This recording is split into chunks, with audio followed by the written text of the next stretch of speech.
এমন ভাবেও কাউকে আমন্ত্রণ করা যায়।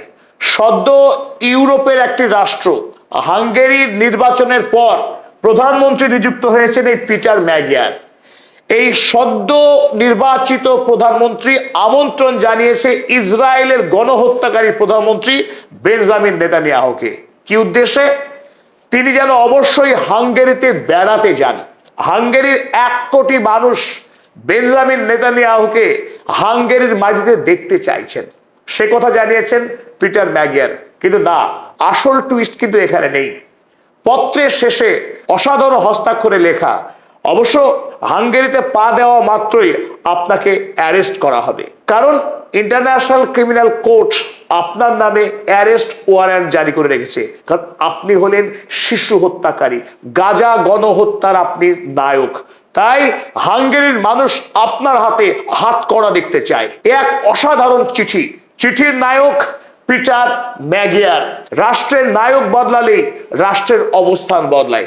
যে হাঙ্গেরি এতদিন ইসরায়েলের জন্য ইউরোপীয় ইউনিয়নে পাহাড়ের মতো দাঁড়িয়ে থেকে বুক দিয়ে আগলিয়েছে এই গণহত্যাকারী ইসরায়েল রাষ্ট্রকে, আজ সেখানেই ভোটের পর ভিক্টর অরব্যান, যে হাঙ্গেরিতে এতদিন স্বৈরাচার চালাচ্ছিল 16 বৎসর ধরে, সেই স্বৈরাচারী ভিক্টর অরবানকে ব্যাপক ভোটের মার্জিনে পরাস্ত করবার পর পিটার ম্যাগিয়ার শপথ নিয়েছেন এতদিন ধরে ভিক্টর অরবান ইসরায়েলের হয়ে যে পাপ করে এসেছে, অর্থাৎ ইন্টারন্যাশনাল ক্রিমিনাল কোর্ট থেকে হাঙ্গেরি সদস্যপদ খারিজ করেছিল। কেন?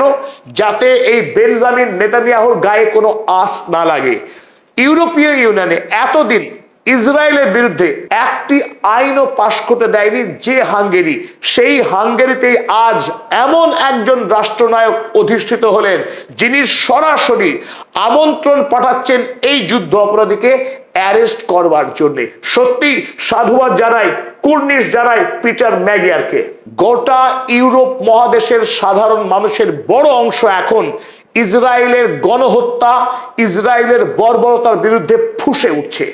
সাম্প্রতিক লেবাননে যিশু খ্রিস্টের মূর্তিকে বর্বর ইসরায়েলি আইডিএফ সেনা যেভাবে ভেঙেছে, তাকে অপমান করেছে, লক্ষ্য ছিল লেবাননের মুসলমানদের উপরে অপরাধকে চাপিয়ে দেওয়া। আর সেই কাজ করতে গিয়ে এখন পশ্চিমী দুনিয়ার খ্রিস্টান সমাজে ধিক্কৃত হচ্ছে আরো একবার ইসরায়েলের এই পাশবিক আইডিএফ সেনা। ইতিমধ্যে আমরা দেখেছি ইউরোপীয় ইউনিয়নের 28টি সদস্য রাষ্ট্রের মধ্যে 11টি রাষ্ট্রের সাধারণ জনগণ 10 লক্ষ গণস্বাক্ষর করেছে, যাতে ইসরায়েলের সঙ্গে ইউরোপীয় ইউনিয়নের 1995 সালে বাণিজ্যিক এবং রাজনৈতিক যে চুক্তি স্বাক্ষর হয়েছিল, যে চুক্তির জোরে ইসরায়েল ইউরোপীয় ইউনিয়ন থেকে প্রচুর পরিমাণে আর্থিক সাহায্য, অস্ত্রশস্ত্র, বাণিজ্যিক লেনদেন এবং রাজনৈতিক লেনদেনের সুযোগ লাভ করে, সেই চুক্তিকে যেন অবিলম্বে ইউরোপীয় ইউনিয়ন উচ্ছেদ করে দেয়, ইসরায়েলের সঙ্গে সমস্ত রাজনৈতিক এবং বাণিজ্যিক সম্পর্কে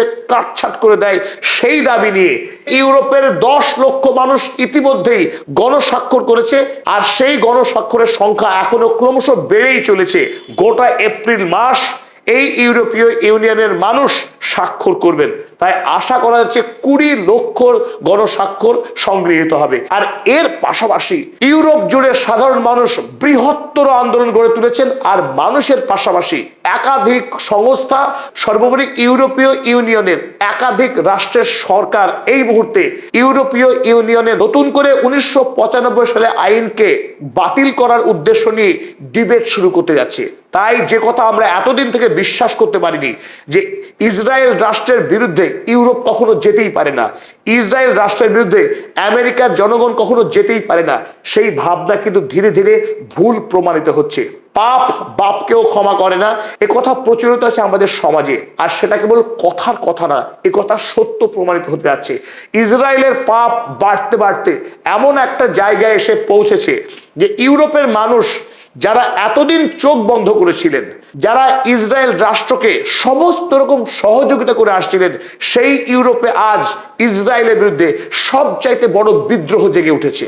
আর এই প্রেক্ষিতেই 21শে এপ্রিল জার্মানির পাশের ক্ষুদ্র রাষ্ট্র লুক্সেমবার্গ আয়তনে ক্ষুদ্র হলেও অর্থনৈতিক শক্তিতে ইউরোপের অন্যতম ধনী রাষ্ট্র লুক্সেমবার্গে 21 এপ্রিল একটি গুরুত্বপূর্ণ বৈঠক হয়ে গেল ইউরোপীয় ইউনিয়নের। আর এই মিটিং এর 1 নম্বর এজেন্ডা ছিল ইউরোপীয় ইউনিয়নের সঙ্গে ইসরায়েলের ওই বাণিজ্যিক এবং রাজনৈতিক চুক্তি আর বলবৎ থাকবে কিনা। অর্থাৎ অধিকাংশ রাষ্ট্র সরাসরি এই মুহূর্তে ইসরায়েলের সঙ্গে থাকা ওই চুক্তিকে অবিলম্বে রদ করার পক্ষে জোর সওয়াল করছে 21 তারিখের এই সভায়। সেখানে 3টি গুরুত্বপূর্ণ বিষয়ে আলোচনা হয়েছে। চলুন দেখে নিই কোন কোন বিষয়ে আলোচনা হয়েছে এই সভায়। ইউরোপীয় ইউনিয়নের 2 নম্বর আর্টিকেল, যেটা অত্যন্ত গুরুত্বপূর্ণ, respect for the human rights and Democratic principles, মানবাধিকার এবং গণতান্ত্রিক মূল্যবোধের যদি লঙ্ঘন করে কোনো রাষ্ট্র, সেই রাষ্ট্রের সঙ্গে ইউরোপীয় ইউনিয়ন কোনো বাণিজ্যিক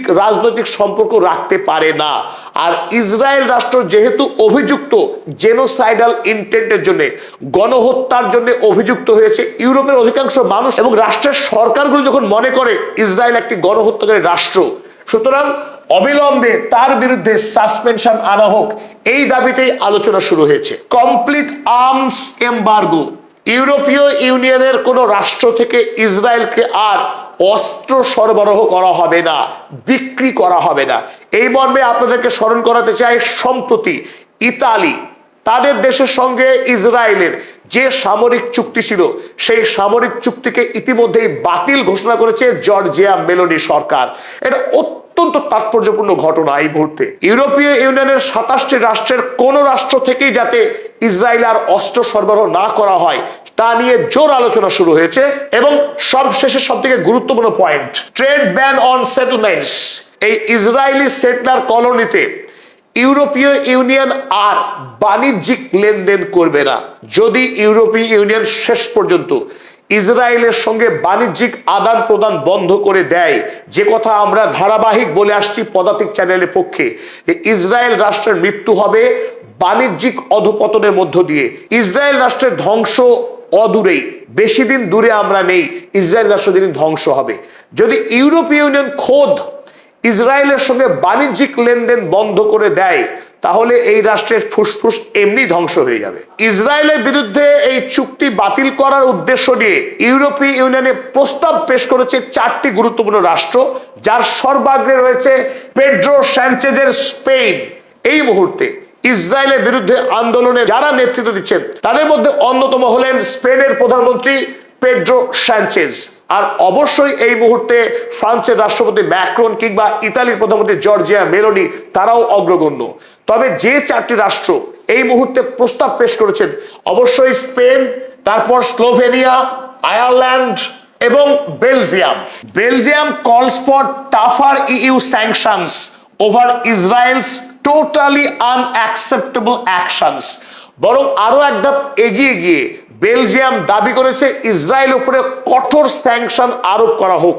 তারা যে কায়দায় মানুষের উপর অত্যাচার চালাচ্ছে, গণহত্যা চালাচ্ছে, গাজাবাসীর জীবনের অধিকার কেড়ে নেওয়ার চেষ্টা করছে, এবং একইভাবে লেবাননের উপরে হোয়াইট ফসফরাস ইউজ করে গণহত্যা চালাচ্ছে এবং বিপুল পরিমাণে ধ্বংস করা চলেছে এই মুহূর্তে লেবাননে, যেটা কোনোভাবেই ইউরোপীয় রাষ্ট্রগুলো মান্যতা দিতে পারে না। কারণ বেলজিয়ামের অন্যতম মানব কর্মী গ্রেটা থুনবার্গ গোটা পৃথিবীতে এই মুহূর্তে আইকন হয়ে উঠেছেন। আর সেই গ্রেটা থুনবার্গের বেলজিয়াম ইসরায়েল রাষ্ট্রের এই বর্বরতাকে কোনোভাবেই মান্যতা দিতে পারে না। এই গ্রেটা থুনবার্গই কদিন আগে ইসরায়েলের হাতে অ্যারেস্ট হয়েছিল। ইসরায়েলি আইডিএফ সেনা তাকে অত্যাচার করেছিলেন। কারণ কি? কারণ গ্লোবাল সুমুদ ফ্লোটিলাতে জলপথে গাজাতে ত্রাণ পৌঁছে দেওয়ার যে মহা সংকল্প নিয়েছিল ইউরোপ এবং সারা পৃথিবী থেকে আসা অসংখ্য মানব কর্মীরা, সেই মানব কর্মীদের জাহাজকে আটকে দেয় ইসরায়েলি বর্বর নৌসেনারা, যারা গাজাকে দীর্ঘকাল সমুদ্র পথে অবরুদ্ধ করে রেখেছে, যাতে কোনোভাবেই গাজাতে ত্রাণ সামগ্রী না পৌঁছতে পারে। সেই গ্রেটা থুনবার্গ ইসরায়েলি পুলিশের হাতে অ্যারেস্ট হয়ে অত্যাচারিত হওয়ার পরেও তার অদম্য শক্তিকে এতটুকু টলাতে পারেনি। কারণ সেই গ্রেটা থুনবার্গ আবারও জলপথে গাজায় পৌঁছানোর জন্য নতুন ফ্লোটিলা সুমুদে যাত্রা শুরু করেছে গাজার পথে। আর এই বর্বর ইসরায়েল রাষ্ট্রের বিরুদ্ধে বেলজিয়ামের মানুষ একত্রিত হয়েছে, যে কোনো ভাবেই হোক ইসরায়েলের উপরে স্যাংশন চাই বলে। ইউরোপের সাধারণ জনগণ, সরকার এবং বিশিষ্ট মানব কর্মীদের পাশাপাশি এবার যুক্ত হয়েছে গোটা ইউরোপের অসংখ্য ট্রেড ইউনিয়ন, সাধারণ চাকরিজীবী, বাণিজ্যিক সংগঠন থেকে শুরু করে একাধিক অর্গানাইজেশন। এটা পৃথিবীর ইতিহাসে এক নজিরবিহীন মানববন্ধন। গোটা ইউরোপের মানুষ এই মুহূর্তে প্যালেস্টাইনের সঙ্গে ভ্রাতৃত্বের বাঁধনে আবদ্ধ হয়েছে, গাজাবাসীর বেঁচে থাকার অধিকারের দাবিতে এবং জুলুমকারী গণহত্যাকারী ইসরায়েল রাষ্ট্রের বিরুদ্ধে এই মুহূর্তে ইউরোপীয় ইউনিয়নের সকল ট্রেড ইউনিয়ন, এমপ্লয়িজ অ্যাসোসিয়েশন এবং ট্রেড অ্যাসোসিয়েশন তারা একত্রিত হয়েছে এবং উল্লেখযোগ্যভাবে সকল হিউম্যান রাইটস অর্গানাইজেশন, যাদের অন্যতম অ্যামনেস্টি ইন্টারন্যাশনালও ইসরায়েলের বিরুদ্ধে এই সংকল্পে, এই প্রপোজালে তারা শরিক হয়েছে। Over 60 organisations call for suspension of EU Israel association agreement. ইউরোপের 60টিরও অধিক সংস্থা যারা ইসরায়েলের সঙ্গে ইউরোপীয় ইউনিয়নের হওয়া বাণিজ্যিক এবং রাজনৈতিক চুক্তি, যেটা 1995 সালে স্বাক্ষরিত হয়েছিল, সেই চুক্তিকে অবিলম্বে বাতিলের জোরালো দাবি করেছে। এই 60টি অর্গানাইজেশনের মধ্যে কয়েকটি উল্লেখযোগ্য অর্গানাইজেশনের নাম আমরা দেখে নিই।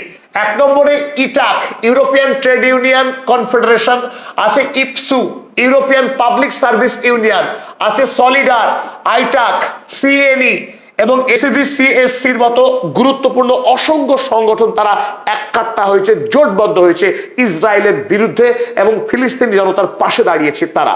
এখন দেখা যাক, সবার উপরে মানুষ সত্য যে কথা আমরা জানি, যখন ইউরোপের মানুষ ঐক্যবদ্ধ হয়েছে ফিলিস্তিনি জনতার পাশে, আর এই ইসরায়েল রাষ্ট্রের হাতে তারা অবিলম্বে শেকল পরাতে চাইছে। কারণ যে খোলা নেকড়ে হায়না গোটা মধ্যপ্রাচ্যে অসংখ্য মায়ের কোল খালি করেছে, অসংখ্য পিতাকে পরিবার থেকে বিচ্ছিন্ন করে দিয়েছে, আর কোনোভাবেই ইউরোপ গাজাবাসীর যন্ত্রণা দেখতে চাইছে না, শুনতে চাইছে না লেবাননের শিশুদের কান্না।